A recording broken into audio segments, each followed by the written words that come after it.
Hi అండి, అందరికీ నమస్కారం. ఈరోజు నుండి మనము భగవద్గీత దాని గురించి మొత్తం తెలుసుకుందాం. అంతా తెలుగులోనే చెప్తాను.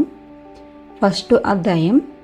ధృతరాష్ట్రుడు అన్నాడు, ఓ సంజయ, పవిత్ర కురుక్షేత్ర యుద్ధ భూమిలో కూడి యుద్ధానికి సిద్ధమైన నా కుమారులు పాండవుల కుమారులు ఏం చేశారు? సంజయుడు అన్నాడు, పాండవుల సైన్యం ఏర్పాటులో ఉందని చూసి రాజా దుర్యోధనుడు గురువు ద్రోణుని దగ్గరకు వెళ్ళి ఇలా అన్నాడు, ఆచార్య, మీ తెలివైన శిష్యుడు ద్రుపదుని కుమారుడు ఏర్పాటు చేసిన పాండవుల మహాసైన్యాన్ని చూడండి. ఈ సైన్యంలో భీముడు మరియు అర్జునుడిలా శక్తివంతులైన వీరులు ఉన్నారు. యూధానుడు, విరాటుడు, మహారథుడు, ద్రుపదుడు కూడా ఉన్నారు. ఇక్కడ దృష్టకేతు, చకితానుడు, ధైర్యవంతుడైన కాశీరాజు, పురుజిత్, కుంతీభోజుడు, మహాపురుషుడు శైబ్యుడు ఉన్నారు.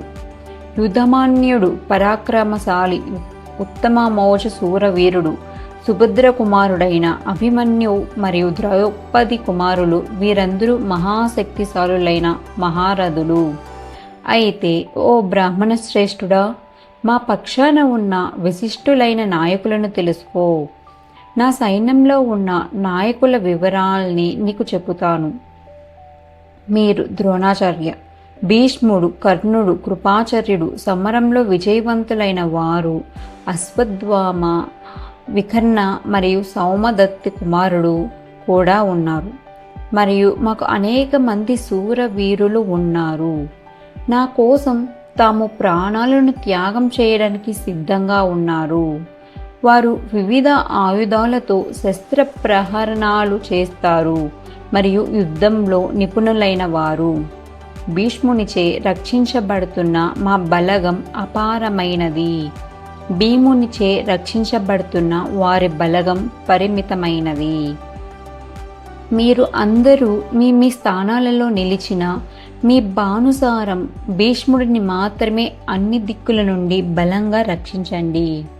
అప్పుడు కురువంశ వృద్ధుడు భీష్ముడు సింహం గర్జనలా శబ్దం చేస్తూ తన శంఖాన్ని బలంగా ఊది దుర్యోధనుని ఉత్సాహపరిచాడు. తర్వాత శంఖాలు, డప్పులు, పణవాలు, గోముఖాలు అన్నీ ఒకేసారి మోగించబడ్డాయి. ఆ శబ్దం ప్రబలంగా ఉన్నది.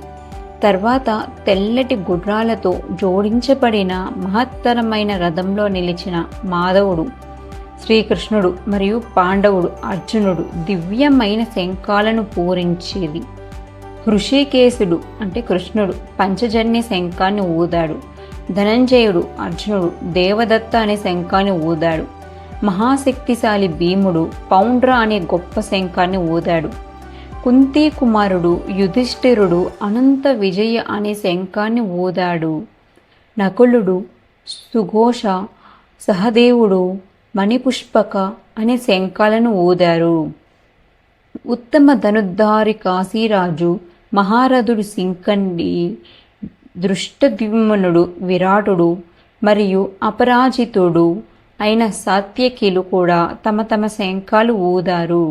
ఓ రాజా, ద్రుపదుడు, ద్రౌపది కుమారులు మరియు మహాబాహు అయిన సుభద్ర కుమారుడు అంటే అభిమన్యుడు కూడా తమ తమ శంఖాలను ఊదారు. ఆ శంఖధ్వని ధృతరాష్ట్రుని కుమారుల హృదయాలను చీల్చివేసింది. ఆ శబ్దం ఆకాశం మరియు భూమిని కూడా ప్రతిధ్వనింపజేసింది.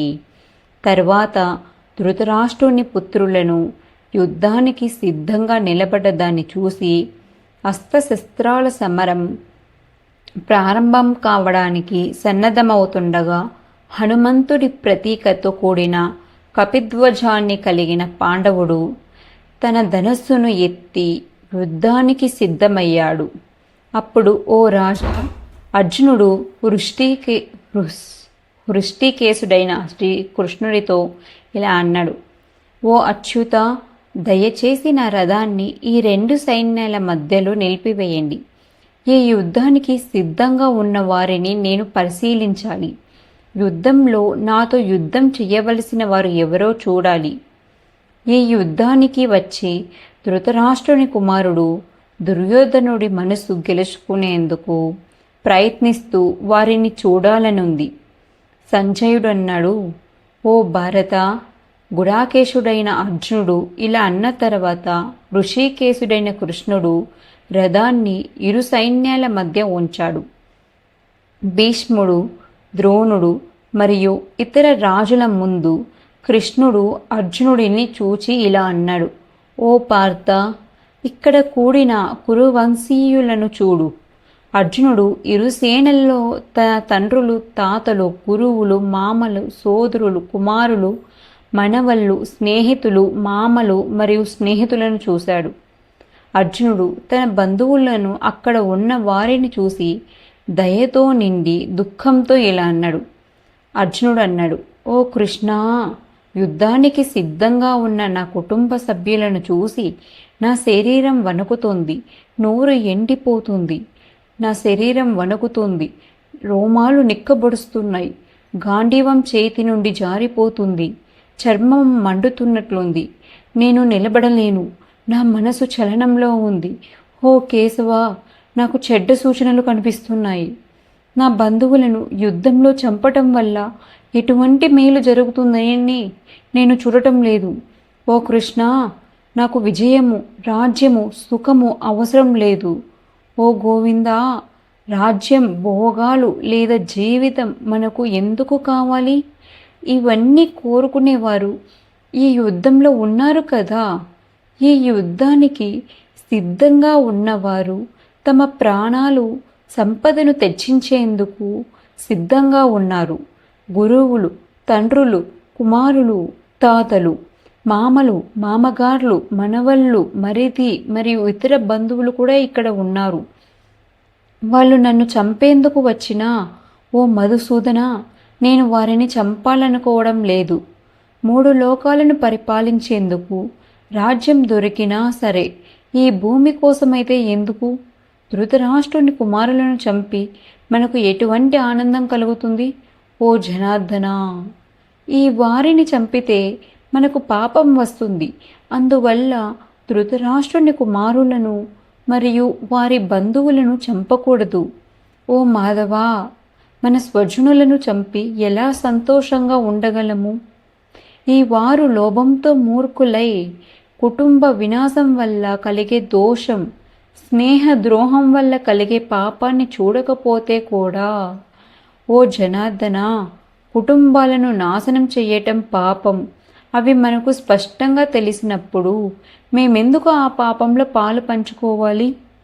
కుటుంబం నశించినప్పుడు దానికి చెందిన శాశ్వతమైన ధర్మాలు కూడా నశించిపోతాయి. ధర్మం లేకుండా పోతే అంతా అధర్మానికి లోనవుతారు.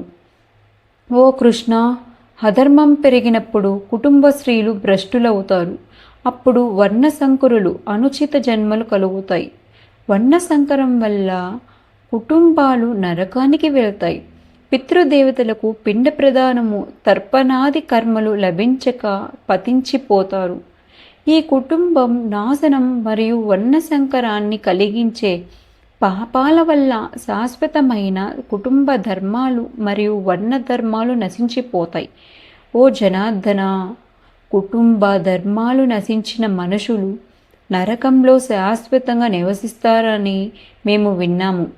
అయ్యో, రాజ్యము మరియు సుఖము పట్ల ఆశతో మన స్వజనులను చంపడానికి మేము పెద్ద పాపం చేయటానికి సిద్ధమయ్యాము. ధృతరాష్ట్రుని కుమారులను నన్ను ఆయుధం లేకుండా, ప్రతిఘటన లేకుండా చంపితే అది నాకు మంచిదే అనిపిస్తుంది. సంజయుడు అన్నాడు. అర్జునుడు ఇలా చెప్పి తన విల్లు మరియు బాణాలు దూరంగా ఉంచి రథంలో కూర్చున్నాడు. అతని మనసు శోకంతో కలతగొన్నది. ఇలా శ్రీకృష్ణుడు మరియు అర్జునుడి మధ్య సంభాషణగా ఉన్న శ్రీమద్ భగవద్గీత యొక్క అర్జునుని విషాద యోగం అనే మొదటి అధ్యాయము ముగుస్తుంది. ప్లీజ్ ఫాలో చేసి లైక్ చేయండి.